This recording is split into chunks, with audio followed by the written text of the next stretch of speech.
Good morning from Washington, D.C.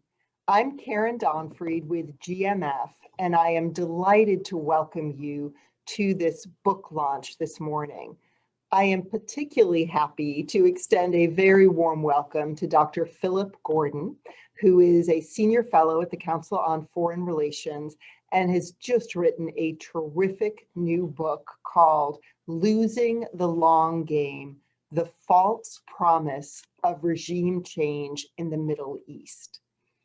This will be an on-the-record session, and we will put the video on our GMF YouTube channel for future viewing as well.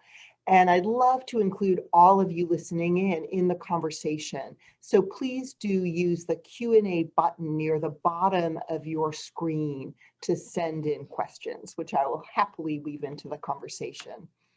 I have to say, it's very special to be doing this book launch with Phil. We've been friends for a long time, and I also had the privilege of working with Phil in the Obama administration. So some parts of his book ring very real to me.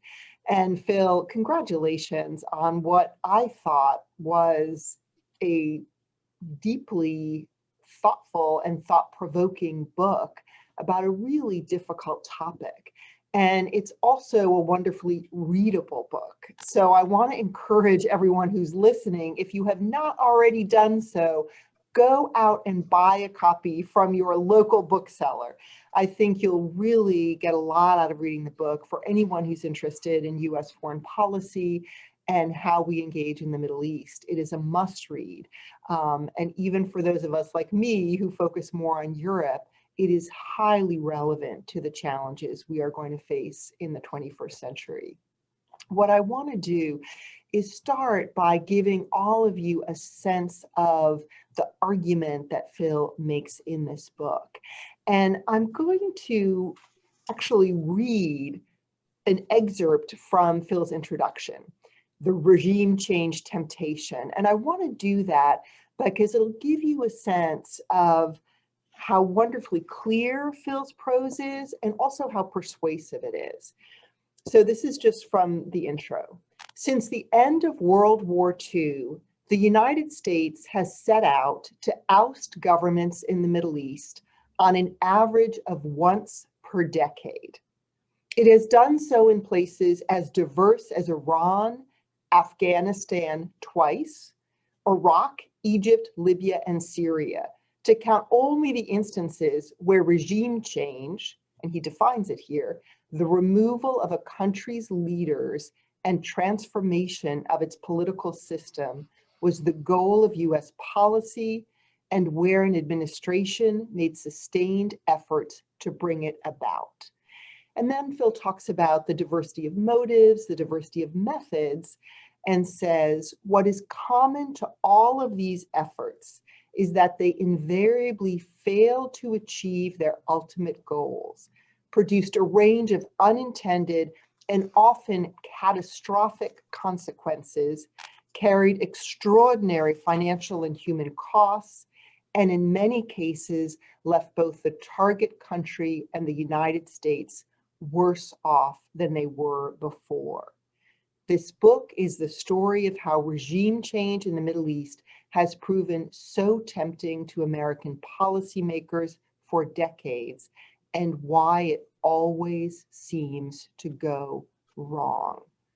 So Phil, as a first question to you, how is it that the United States has not learned from making the same mistake over and over again? Now, you argue that part of the answer to that question is that we seem to have this human capacity to explain away past failure by saying, if only we'd send in more troops, different troops, if we'd spent more money. But why is it that we Americans have not learned this lesson? Thanks so much, Karen, for your very nice words and for plugging the book and for bringing this great group together and for kicking it off with that summary, because I think that gives us a lot to work with. As you say, we've been friends and colleagues for a long time, so it's a particular pleasure to do this with you. if it's so clear that the track record over 70 years in diverse cases, and that's one of the things I stress, is the reasons we do these regime change operations and the methods we use are different in every case. What's common, I stress, are the results which fall short of expectations, are the costs which often turn out to be astronomical, and the unintended consequences. But it is important to stress how diverse the cases are, because in some cases we did it for geopolitical reasons, the Cold War, anti-communism. Sometimes it was weapons of mass destruction, obviously Iraq. Sometimes it was terrorism, Afghanistan and Iraq. Sometimes it was just saving lives. I think, Libya and Egypt was just a matter of not pursuing core national interest, but for the people on the ground. And we do it in lots of different ways as well. Sometimes it's a direct invasion and occupation like Iraq. Sometimes it's a military coup like Iran in 1953. Sometimes it's just supporting the opposition like in Afghanistan and in Syria. So it's important to stress that we do it for different reasons and different ways, and yet the consequences and the outcomes are often very similar. The question you ask is, well, if that's so clear and obvious, why haven't we learned the lesson? I think part of it is a very American tendency, because I think you said, why do people keep doing this? There's something very American about the notion that when there is a problem in the world, it has a solution and we can fix it. And this sort of strategic culture, I think, derives from our past. The United States has accomplished great things in the past as a result of American power. And that mindset that if we put our minds to it, can-do spirit, use our resources, can solve the problem, just hasn't gone away. And so each time this ends in relative failure, there is a tendency to say it failed because people didn't do something the right way, which is gets at this if only question that you flag, which I call the implementation problem. The problem, the reason we fail in most of these cases is not in fact implementation, right? And that, this is why I tried to explain that we've gone about it in so many different ways. It'd be one thing if we kept trying to do it one way and then discovered that there was a better way to do it. These things are inherently difficult. And one sort of clear way to underscore that point is, the Bush administration was widely criticized for its approach to regime change, which was using military force, invading and occupying with large forces. But then the Obama administration was heavily criticized for its approach of doing the opposite, using a light footprint and not staying.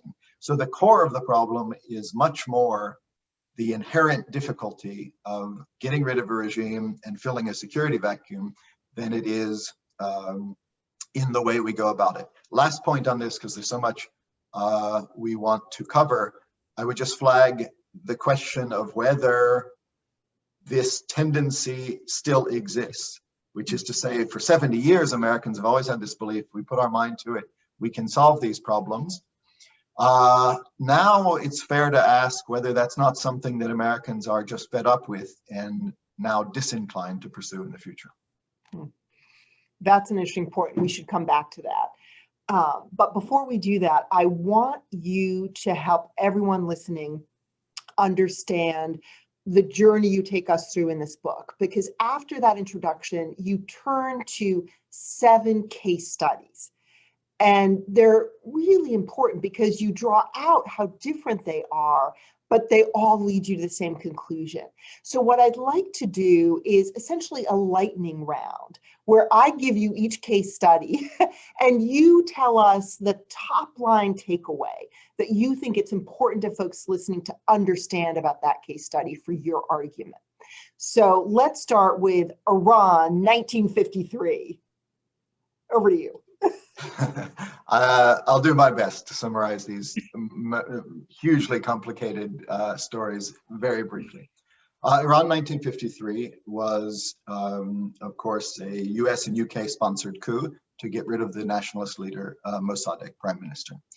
And our motivations were different from the British in this case. We're mainly in anti-communism and the geopolitical struggle with the Soviet Union. The Brits convinced the Americans that there was a risk of communism in Iran. Their interests, of course, was to hold on in the post-war period when they're essentially broke to the oil industry in Iran. But we did it for geopolitical reasons. And the Iran coup in 1953 is a case where you could argue, and plenty of people do argue, actually it was pretty successful. If you look in terms of US interests in the near term at least, we did get rid of a prickly nationalist leader. We prevented Iran from falling into the Soviet camp. We sold them lots of weapons. We bought oil from them in the subsequent years and decades. And you can make the case that for a relatively low resource event, we got a lot done. Now I say it in parentheses there as an aside, but it's a really important aside. The perception that it was a success encouraged the United States to do this a lot elsewhere. So Eisenhower thought this was a great way to do it rather than deploying lots of forces. And so we went on then to do a coup in Guatemala for similar reasons, and to start planning the Bay of Pigs in Cuba and do other interventions in Africa. So it's important to note some of the consequences of doing it. But while you can make the case that it achieved some near-term objectives, in the longer term, the costs become enormous. Because what else did we do? We thwarted Iran's democratic development. For the decades before that, Iran had a reasonably representative political system with a chance to develop further. But we wiped that away by intervening and empowering the autocratic Shah, who then imposed a brutally harsh rule repressing Iranians, ironically and perversely creating space for an Islamist opposition. And then after 2 decades of that rule, the Iranian people ultimately rise up and overthrow the Shah, blaming the United States, going all the way back to the 53 coup in the process, and put in place an Islamic revolutionary regime that's viscerally anti-American. And for the 40 years since that, we've been dealing with this hostility, potential nuclear weapons development, state support for terrorism. So in this case, it's one that the short term lasted longer than it usually does. In the other cases, we see an initial burst of apparent success, and then within 6 months to a year, we got a huge problem on our hands. In Iran, you can make the case that it bought us a significant amount of time, but you can also make the case that the ultimate consequences were very costly for the United States and for the Iranian people. Yeah, the long-term unintended consequences have been profound.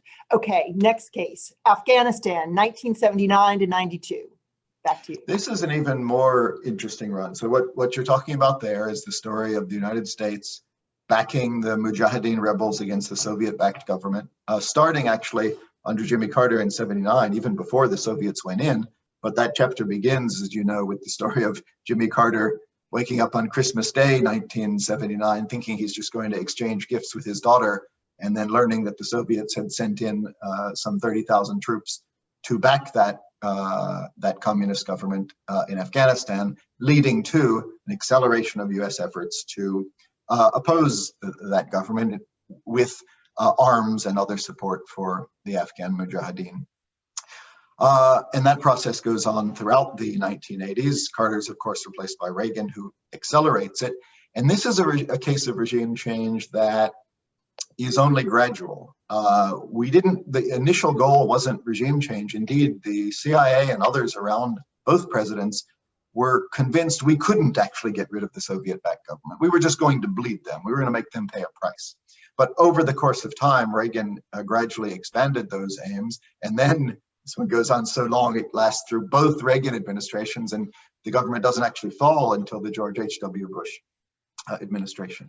The reason this case is so interesting is not only because it's a sort of slippery slope regime change, but because in our lore, it has gone down as one of the most successful ones.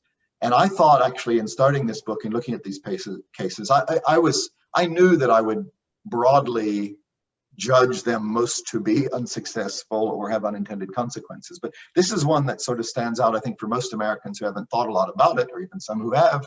It's a great success, right? We backed the Mujahideen. We got rid of not only the Soviet-backed government, but the Soviet Union disappeared by the end of the decade. So what could be better, right? You spend a relatively small amount of money, you sacrifice no American troops, and you end the Cold War. That's the sort of potted history. In fact, though, when you think about it a little bit more, what else happened in terms of unintended consequences? Well, one is we helped accelerate and escalate a brutal, bloody civil war that lasted for 10 years in Afghanistan and killed around 10% of the Afghan population, more than 1 million people, and drove about 5 million Afghans to be refugees in neighboring Pakistan. That was then followed by 3 years of civil war where that government was trying to hold on to power before it finally fell, leading to 4 more years of civil war that only ended when the Taliban took over Afghanistan and imposed a sort of dystopia on the country and everything we know, and harbored Al-Qaeda, which attacks the United States on 9/11. So just in terms of costs and consequences, where you might initially say, this was great, we backed some rebels and we ended the Cold War, when you put it in those terms, you start to realize that, that there was a downside to that effort as well. Absolutely. Okay, then we have Iraq 2003. Well, actually, we have before that the second Afghanistan. Oh, you're right. I skipped Afghanistan 2001. I was testing. We could merge them together, and you can debate whether this is 2 different ones. But if you think about it, we then do regime change again in Afghanistan, right? Because we ended up with the Taliban on 9/11, and that's part of this debate. You know, I quote this famous quote from Zbigniew Brzezinski, President Carter's national security advisor, who of course was behind the initial effort to back the Afghan opposition.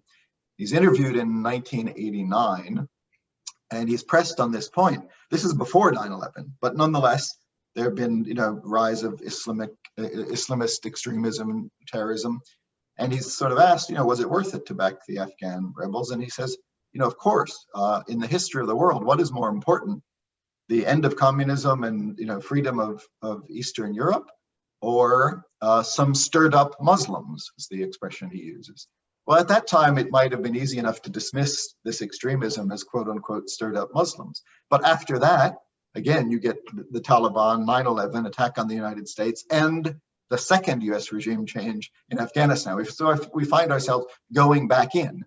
And just to be brief about that one. So we go back in 2001 to oust the Taliban, and we're still there today.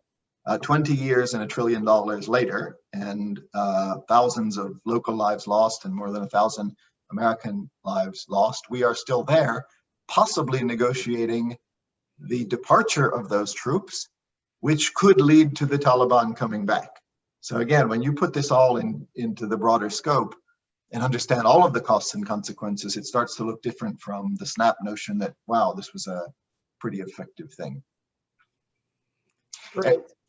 Now, Iraq 2003. Right, and so then we come to Iraq, which is for many, obviously, the poster child of American regime change in the Middle East. And it's a well enough known history that I don't need to go through it in detail here. So I can just summarize there too, the cost benefit assessment. Because, and let me be clear about all of these cases, in every single one of these cases, the status quo was miserable. And these countries are usually run by dictators that nobody should shed a tear over, and that certainly applies to Saddam Hussein. So it is fair in every case, not just to look at the costs, that's kind of the easy part, but to understand that there was there would have been a cost to inaction as well. But the case of Iraq, which we did for a range of reasons, I said all of these are a range of reasons, Iraq sort of brings them all together, and there's this historical debate, was it weapons of mass destruction? Was it spreading democracy? Was it saving lives? Was it transforming the region? It was a little bit of all of those, but it was the notion that if we just put our power behind it, we could eliminate this regime, not only solve the weapons of mass destruction problem, but set off this positive chain of events where democracy would spread around the region, solve the problem of terrorism by getting rid of the dictators whose repression led to terrorism in the first place. That was the theory.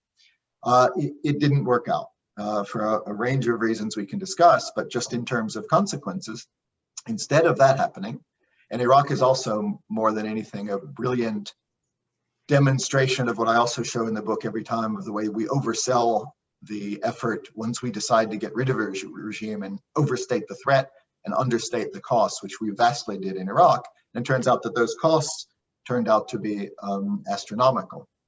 We didn't manage to bring stability to Iraq afterwards. Instead, we had to deploy more than 100,000 US troops on a sustained basis. We lost more than 5,000 of those troops. Hundreds of thousands of Iraqis also died in the conflict that followed, not even to mention those mentally or physically wounded, we empowered Iran, which then became the dominant power in Iraq, and we fueled rather than got rid of jihadist terrorism, because the occupation became a source for that all around the world. And then finally, but not least, the financial costs were astronomical. It's often summed up, as is Afghanistan, with the notion that it was over $1 trillion, which is true.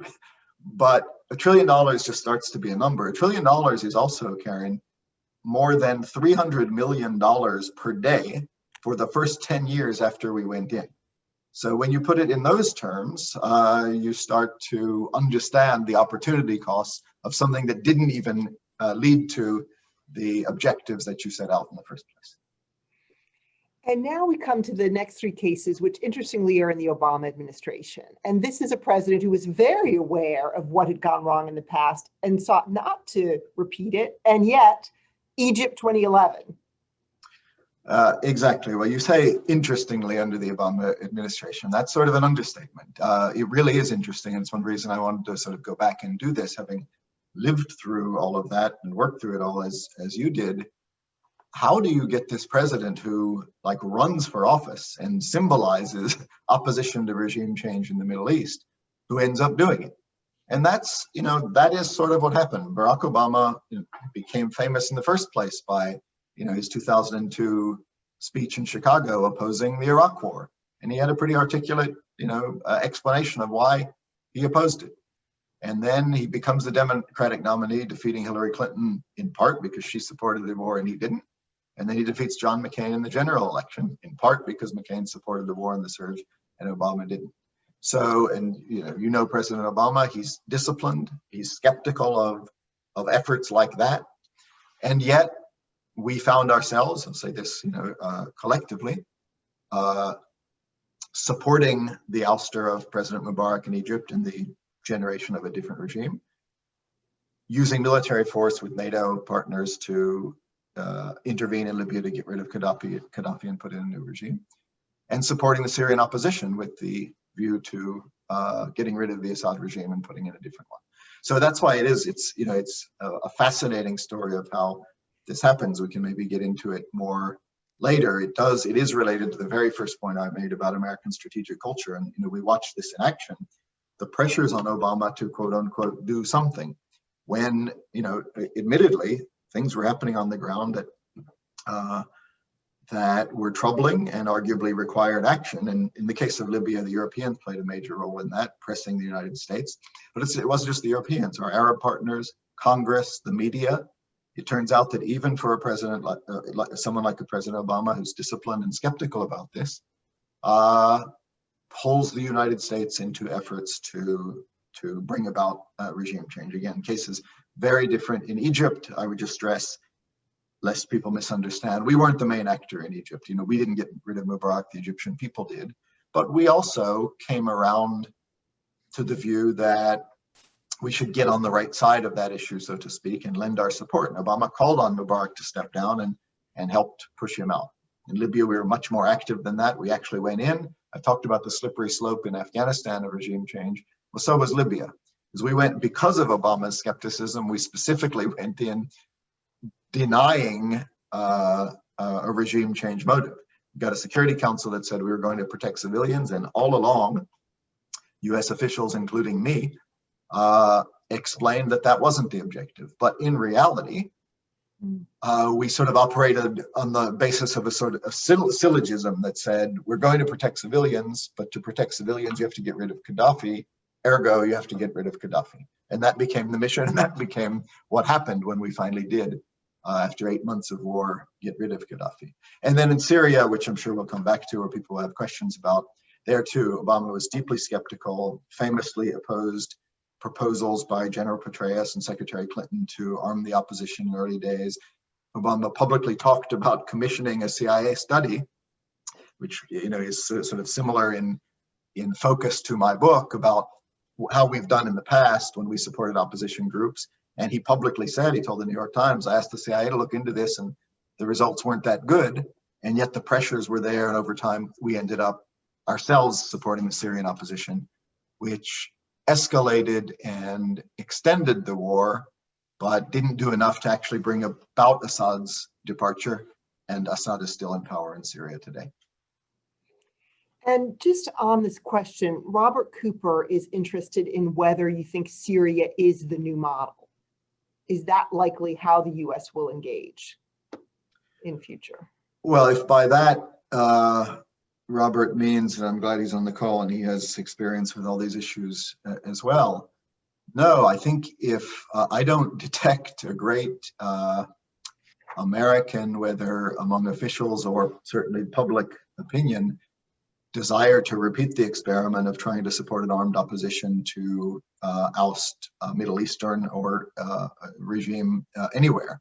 I think that, Afghanistan, because of the way it's remembered in the United States as this great success, we armed opposition and they ended the Cold War, led to the notion that we can do this again. And that's one reason why you had such support.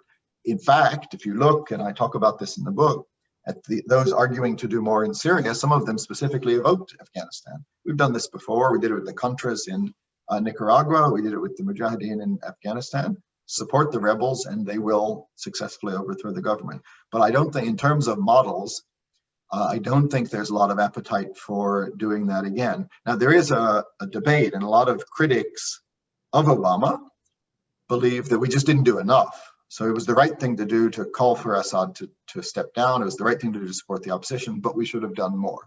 To which I only say, another clear lesson of this book is that we invariably overstate the results of limited use of force and allow ourselves to believe that if we just get tough with rhetoric and diplomacy and sanctions, or maybe some airstrikes, we can get rid of these horrible regimes. We always understate what it actually takes, and I think that's the case in Syria as well.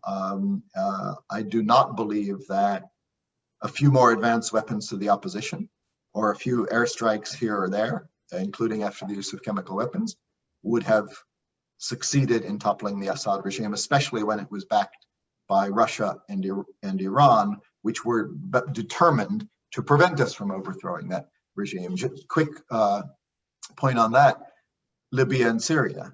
In Libya, we actually did use military force, the most powerful alliance in history.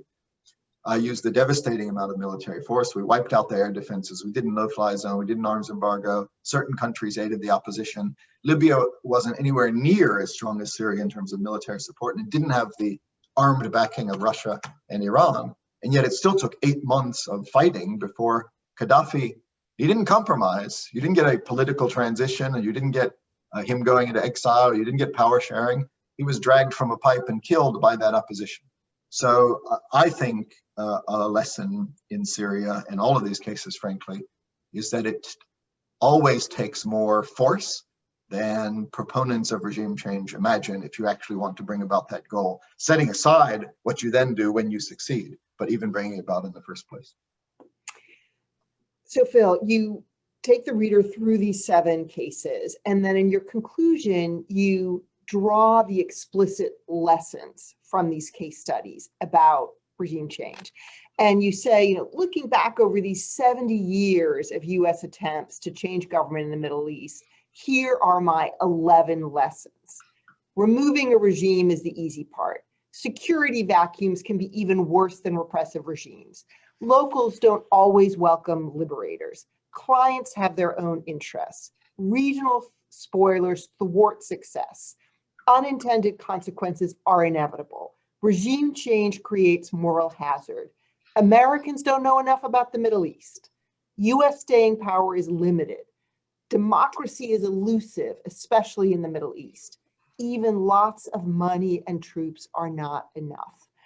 And you hedge a little bit in your ultimate conclusion. You say, I'm not concluding that regime change is never warranted, but the cases in which the benefits of removing a threatening regime would exceed the costs of doing so, if history is any guide, are rare to non-existent. So that's where you end up. Now, you are thoughtful in your presentation and not only focusing on the Middle East. In your analysis, you look at other parts of the world and other examples. And being with the German Marshall Fund, I, of course, need to ask you about the example of Germany, because supporters of regime change use the example of Germany as the positive case. And I just want to give you a chance to speak to that. Yeah, thanks, Karen. And thanks also for sort of flagging that list of issues I end with. I mean, we could take an hour on each of those, of these dynamics of why this is so hard. But I did try at the end to sort of step back, because if the point of this is to learn from the past, it's important to see why it's so difficult. It's just not just a matter of implementation, or if we just threw more resources at the problem, and those apply in every case. I will also just reinforce what you said.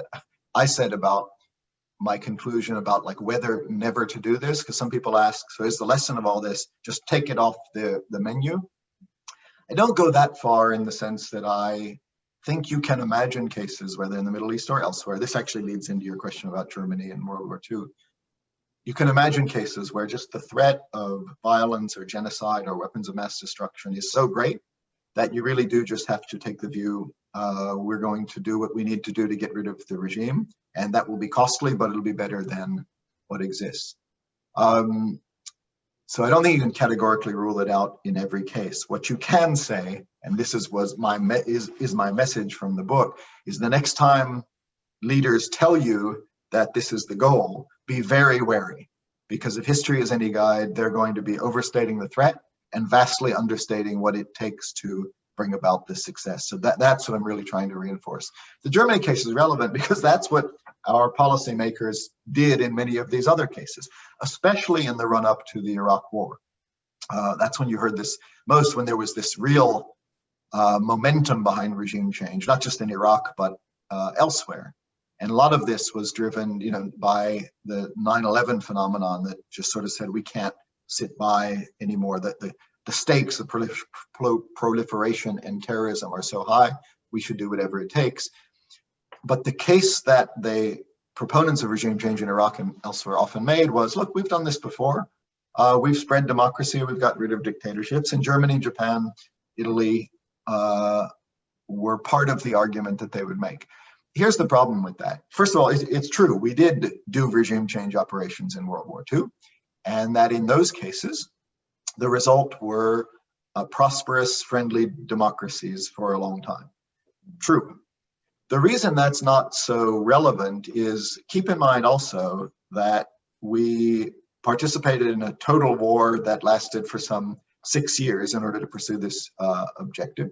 We deployed 2 million American soldiers to fight the war between Germany and Japan, and then left occupation troops in those countries for more than a decade.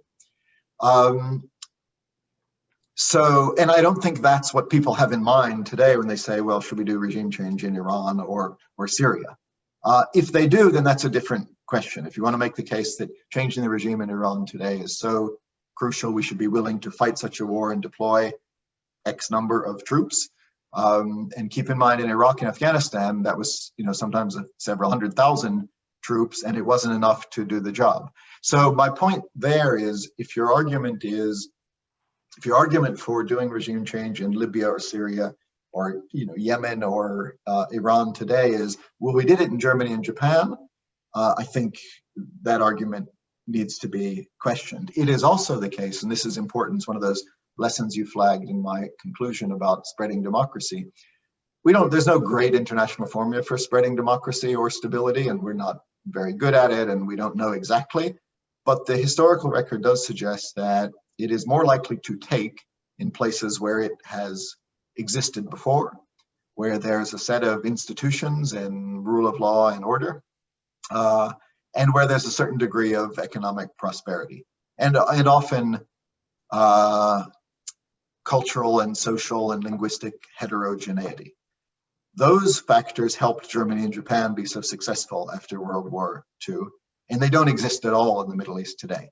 So regime change is hard everywhere, but in the Middle East, with its artificial borders and many cases artificial countries and deep sectarian and religious and tribal divisions, the prospect for stability, even if you find a way to get rid of the bad regime, the prospect for stability and democracy afterwards is really poor. So it's another reason not to believe or use the argument, well, we did it in Germany and Japan, so we can succeed in the Middle East.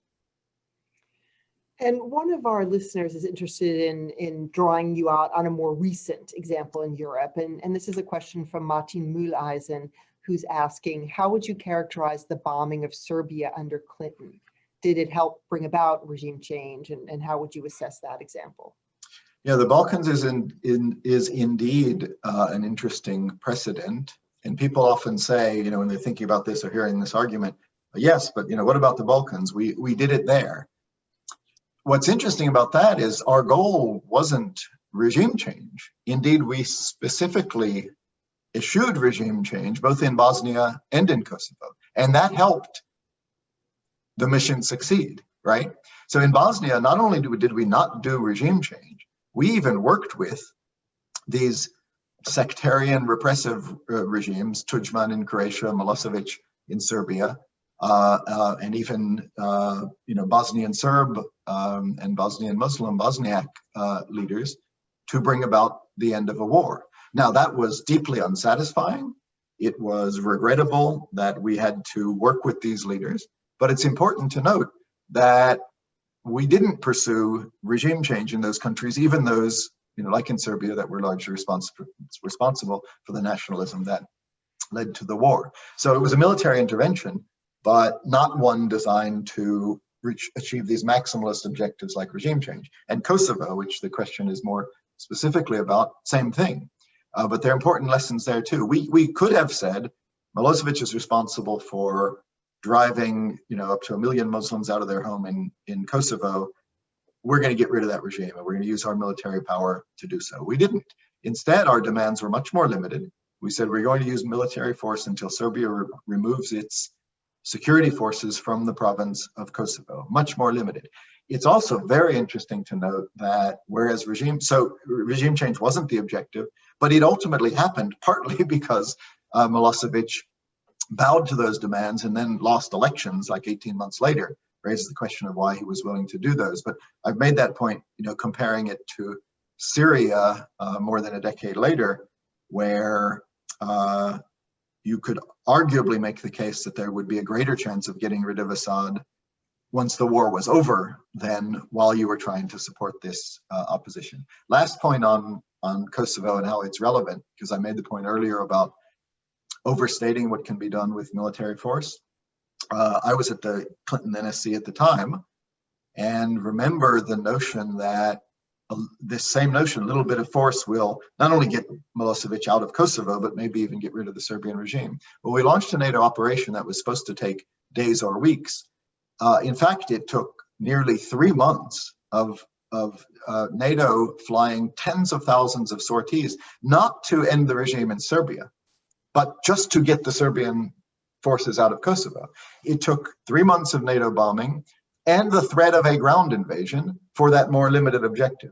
So let's not, if that's what it took to get the limited objective, then you have to seriously ask the question, what would it have taken if our goal was regime change in Serbia? This also raises for me an interesting question about European policy with regard to regime change.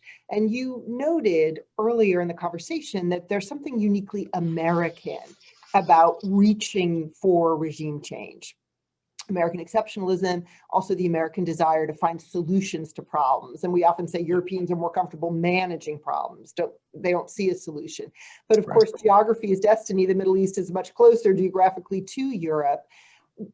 You, in your Syria case study, talk about the fact that originally President Obama was going to undertake airstrikes against Syria with the Brits. And then when David Cameron didn't get approval in the House of Commons, the French were willing to go forward.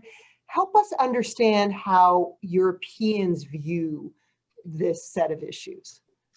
Right. So, as you know better than anybody, there's not a single European view. And this is a set of issues on which there's quite a range of European views. Though it is fair, as you and I both did to a degree, to contrast an American view of solving problems, using our power to do so, and a European view of managing them. That generally is accurate. It helps explain why most of these cases,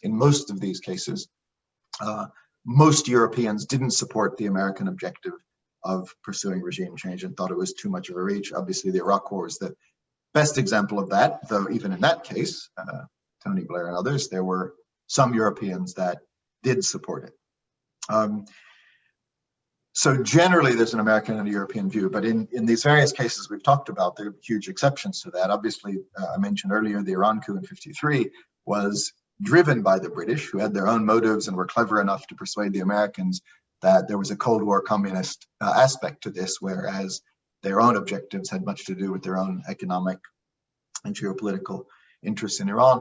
I also noted the European role in Libya, where you could argue that the roles were reversed, where it was the Europeans much more gung-ho than at least the Obama administration. I mean, not just the Obama administration, the United States. I mean, one reason the Obama administration was unenthusiastic is that Obama detected a lack of enthusiasm among the American public, and Congress made clear it had no intention of supporting an invasion of Libya. But that was interesting. And again, I tell this story in the book of how the Europeans ended up swaying Secretary Clinton, who then ended up swaying President Obama. I went with Secretary Clinton to a G7 meeting in Paris in March 2011, before the administration had made up its mind.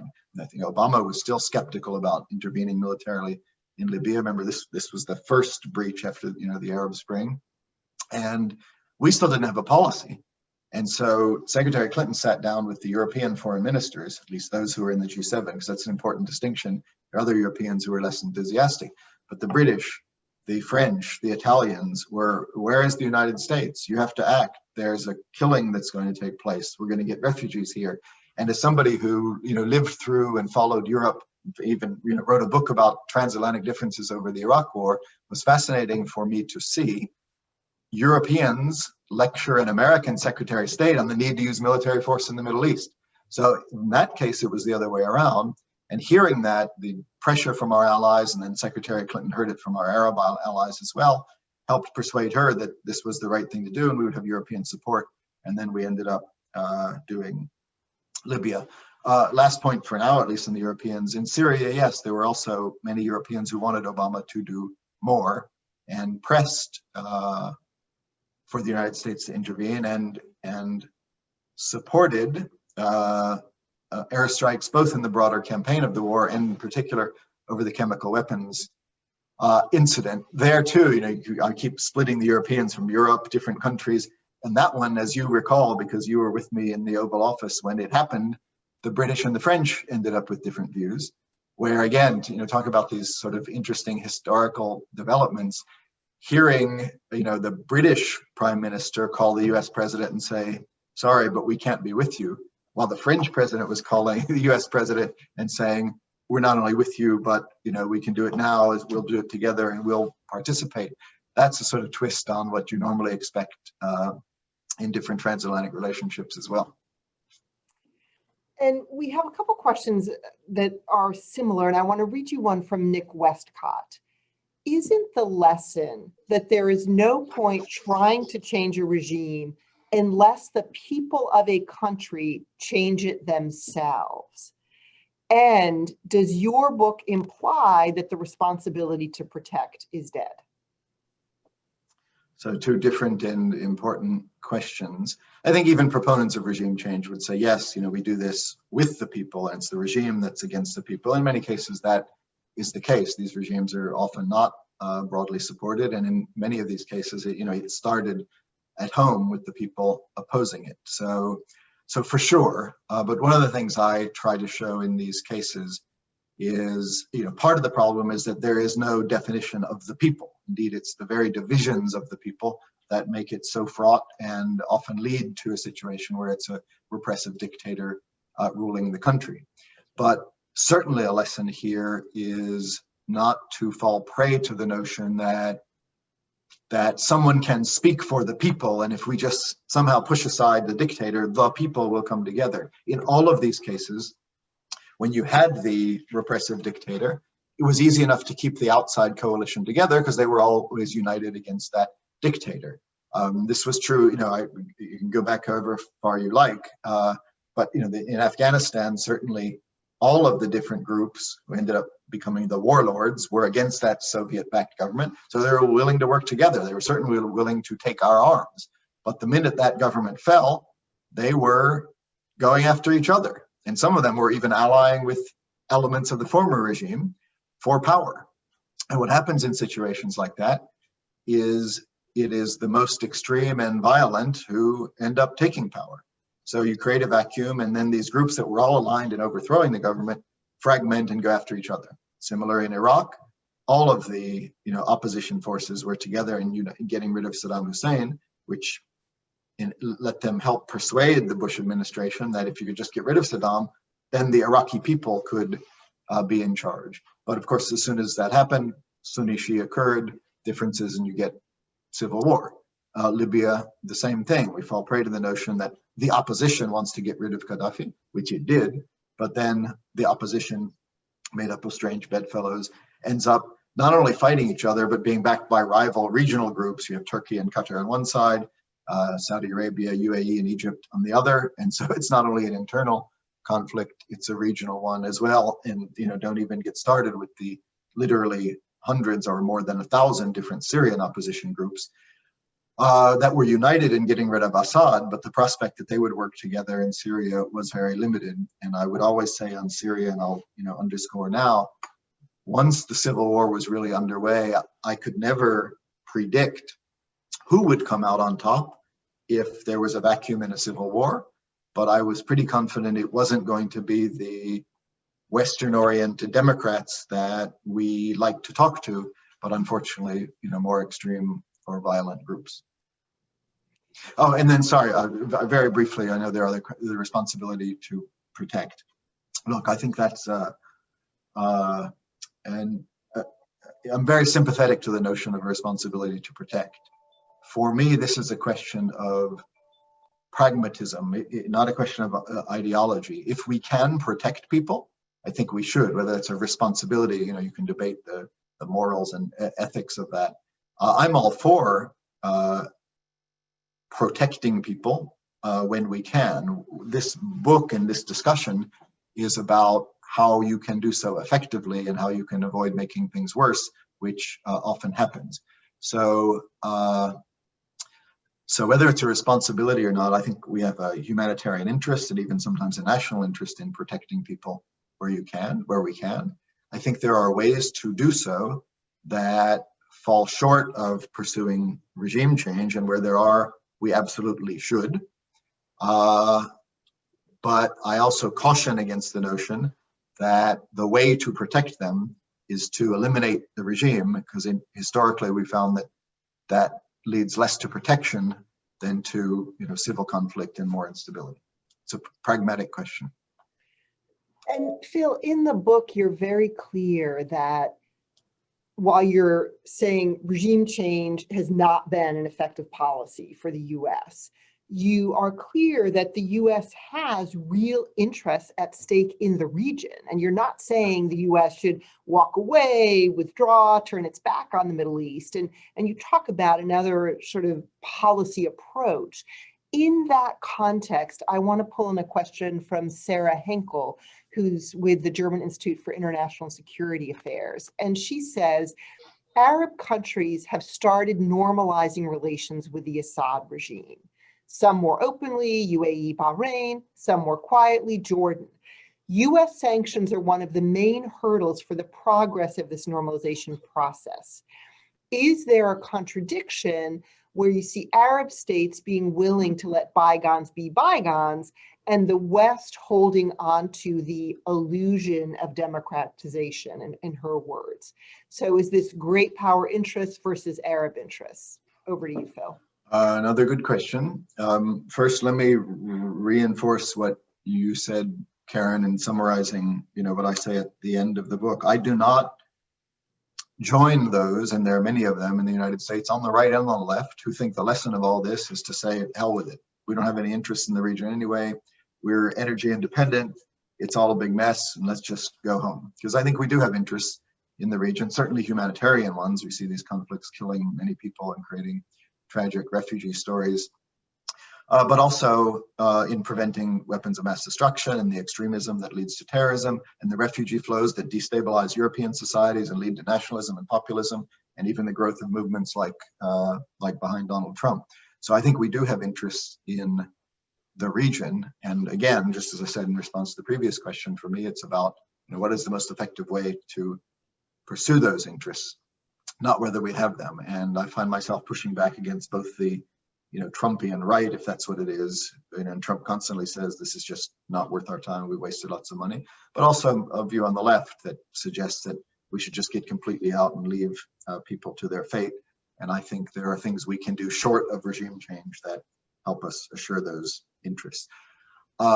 As for Syria, and there is definitely a difference, because right now it's US policy, whereas we've apparently given up on the notion of regime change. Even by the end of the Obama administration, I think that was the case. We no longer really thought it was realistic that Assad would go. And Trump even more sort of reconciled himself to Assad being in power. We nonetheless have a comprehensive sanctions regime that some of whose proponents believe it should remain in place until that regime is changed. Alternatively, there are indeed a number of Arab countries that were skeptical of regime change in the first place. Some of them supported it because they wanted to push back against Iran. Some of the Gulf regimes didn't do this out of objections to, repressive government, but out of geopolitical reasons of getting rid of Iran. But now have come around essentially to the view that stability in Syria is preferable to a civil war that's creating extremism and actually reinforcing the Iranian role. The only thing I'll say about the U.S. policy there. So yes, there's a significant difference. U.S. policy, of course, also includes secondary sanctions, which deter those countries from participating in Syrian reconstruction or doing much more than sending an ambassador back. So our policy, prevents them from fully normalizing, at least economically, in Syria. The tragedy of that situation, however, of course, is that we're just left with this stalemate whereby we maintain comprehensive sanctions which devastate the Syrian economy, have spillover effects to places like Lebanon, without any realistic hope that it brings about the positive change that we're seeking. And I would just underscore, if we weren't able to get rid of that regime with 10 years of vicious sanctions and armed support for the opposition, it is unlikely that the perpetuation of the sanctions regime is going to lead to it either. So in that sense, we've got a highly unsatisfying policy in status quo that is unlikely to bring about positive change. So Phil, we have several questions that focus around the way forward. A couple of them play off a comment you made early on, which was that maybe we're entering a different phase, that American public, American policymakers are tired of the quote unquote endless wars. And that even though we've seen the temptation of regime change be with us over 7 decades, are we entering a new period? What do you see as the future of US policy with regard to regime change? And what are the elements of that? Over to you. I think we may well be. And things like strategic culture are profound and don't change easily. But when you look at this over time, the direction is pretty clear. There's also a sort of fool me once aspect of this, in that Americans elected Obama in part because of their opposition to regime change and military intervention, right? So Bush comes in with this great notion that American power can transform the region. Not only we can because we're powerful, but we must because of 9/11. But then it goes disastrously wrong. The costs in human terms, financial terms are astronomical. Obama gets elected to depart from that, strategically realign with Asia and not get bogged down in Middle Eastern interventions. Then you get the Arab Spring. Even skeptics like Obama think, well, maybe it's different this time. Maybe we actually can accelerate positive change, including through military intervention, and give it another try. And then the results of the Arab Spring, tragically, in all of the country, Egypt now has an even more repressive military regime than it did 10 years ago. Libya is divided geopolitically, domestically. Syria It's a disaster. Now Americans are really fed up. So they washed their hands of regime change once after the Iraq intervention. They were open enough to it in the 2010s, but now seem to have really reached the conclusion. You look at public opinion polls, most Americans, whereas most Americans strongly supported both the Iraq and Afghanistan interventions at the time, and of course support for the Afghanistan, only one member of Congress voted against it, where like 493 voted for it. And we know there was strong support for the Iraq war. In both cases now, a majority of Americans think the wars weren't fighting and want them to end. And by the way, after for all the criticism of Obama's alleged passivity or lack of leadership in the Middle East, the pendulum didn't exactly swing back to a hawkish Republican who wanted to intervene in the Middle East. Donald Trump ran against a bunch of hawkish Republicans in the 2016 primary, and he beat all of them. And he ran on a platform of stop wasting our money in the region. And so then, Trump has largely stuck to that. Whatever else you want to say about him, he has not increased our engagement in the Middle East.